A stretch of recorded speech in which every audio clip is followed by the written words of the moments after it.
very good morning to you. Welcome to Primetime Morning this Tuesday. A biotechnology firm in Singapore is claiming a revolutionary discovery. A CellResearch corporation says it has found an alternative source of stem cells. So far, the most versatile stem cells are found in embryos, and the process of harvesting the cells has been controversial in some places because it involves destroying the embryos themselves. And now researchers say the outer lining of the umbilical cord is a rich source of stem cells and is more easily accessible. So it throws up many questions that we're about to put to the two men responsible for the discovery, Dr. Ivor Lin and Dr. Phan Tuan Phang from CellResearch Corporation. Good morning to both of you. Morning. Morning. Good morning to both of you. So explain to us what this first discovery means, actually. We've talked about umbilical cord blood, now we're talking about the outer lining. How significant is this? Well, it's very significant because we've finally come across a source of stem cells which has no ethical problems. The yield of stem cells, which comprise both epithelial and mesenchymal stem cells, is extremely high. What does that mean? That means we can, the lining cells make up these epithelial cells, and the cells which make up the bulk of organs are the mesenchymal cells. What is the mesenchymal? Is also the epithelial or the outer edge? No, it's a deeper layer. Deeper layer, right below the top. Epithelials above and mesenchymals beneath that. Okay. The epithelial cells make up of surface tissue like skin, cornea, intestine, so surface tissue. An analogy would be this epithelial, the mesenchymal, the big M is right below it. Just below, that's just right. below. Yes. And mesenchymal cell make like bone, cartilage, dermis of the skin. Okay. So what you're taking is from those top two layers? Of the umbilical cord. Of the umbilical cord, that's correct. Right. Okay. And it's a very, very rich yield, and we've been able to extract tons of cells under the auspices of Dr. Phan, our chief scientist. What makes this discovery so important as compared to the other sources that we've seen so far? Umbilical cord blood, we also have, embryos as well. How does it compare? Fine. Because, actually when we started, we tried to look for the new source of stem cell, which is have less or no ethical issues. So we start first with placenta. And then one day we got one bottle of placenta and one bottle of umbilical cord. And I tried with placenta and found it's quite messy, very difficult to process, to wash, and then a lot of blood contamination and so on. So I look at the umbilical cord lining, found it very clean, very beautiful, and very easy to dissect, easy to wash, to decontaminate, and easy to isolate the membrane, because we are skin people. So we think just in terms of lining membrane, they must contain the epithelial cell and mesenchymal cells. So we apply the cell culture technique, and then we get it. So the significant is just we have a lot of cells. The first thing, umbilical cord about 30 to 50 cm length. And diameter is about 1 cm to 2 cm diameter. So when opened up, we have a huge surface tissue of umbilical cord, and that's why you can harvest a lot of cells. Because one of the disadvantages of using the bone marrow or cord blood to harvest mesenchymal cell is very low yield. It's not very high harvest, so in source of cell you have a lot of tissue, and therefore you have a lot of cells. It's a high yield. Dr. Phan, I'm sorry to interrupt you there. My voice is going here as well. Excuse me. But let's talk about yields. When you take a look at one embryo and one umbilical cord, do you get the same yield of stem cells? No, we don't compare with embryos, actually, because we compare with another source of adult stem cells, like a bone marrow or cord blood, because embryonic stem cells considered most powerful stem cells. And most promising, but involve a lot of ethical issues. Right, we know about those. So but if we were to sort of understand the equivalence that you get from... Just to give you an example, if you have bone marrow, you will get one stem cell out of 10,000 cells extracted. For umbilical cord blood, it's one stem cell per 100,000 cells extracted. So our yield is in excess of 90%, i.e. 90% of all cells extracted are stem.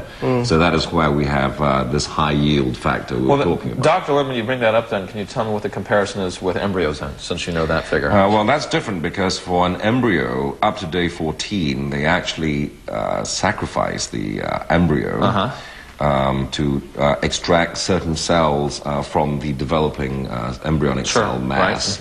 And so that is also a little bit variable. I think the count, it's about, they take about 14 to 20 cells, and it all depends. They take a little core of the cells, But at any rate, there are problems because it has to be achieved before 14 days. It still involves the sacrifice of an embryo, and they're still a little bit downstream from the ultimate stem cell, especially when the sperm reaches the egg, and that's like the first stem cell from which all other cells are born, mother of all cells, so to speak. How far are we into this research?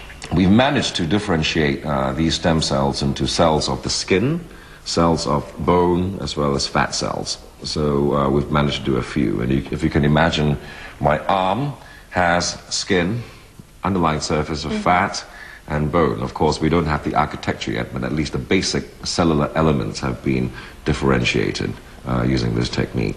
And what I want to mention as well is because of the high yields, this will be a very, very logical alternative for banking in the future. So at the current time, we have cord blood banks, and we can easily implement banking of the umbilical cord lining because it is in such abundance that you can have essentially all cells for all potential problems which might arise from either tissue loss, disease, or tumor. Okay, so although we didn't make a comparison on the quantity with the embryo itself, we did make a comparison on bone marrow. What about quality? Perfect quality. Quality is very high indeed. And the beauty is when you can extract so much cells in the first pass, we don't have to keep growing more cells from the original cells.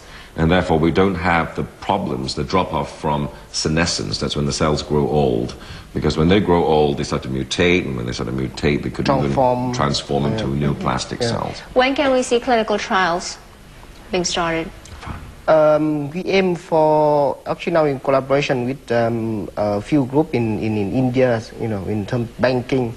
So we think, as Dr. Lim said earlier, we think it makes a lot of sense for banking because you take a umbilical cord anyway. Right. So you squeeze out the blood, and then they did not know about lining yet, so they dump the umbilical cord. Now we come in and say, okay, we process a new sort of stem cell for you, and then we do the banking.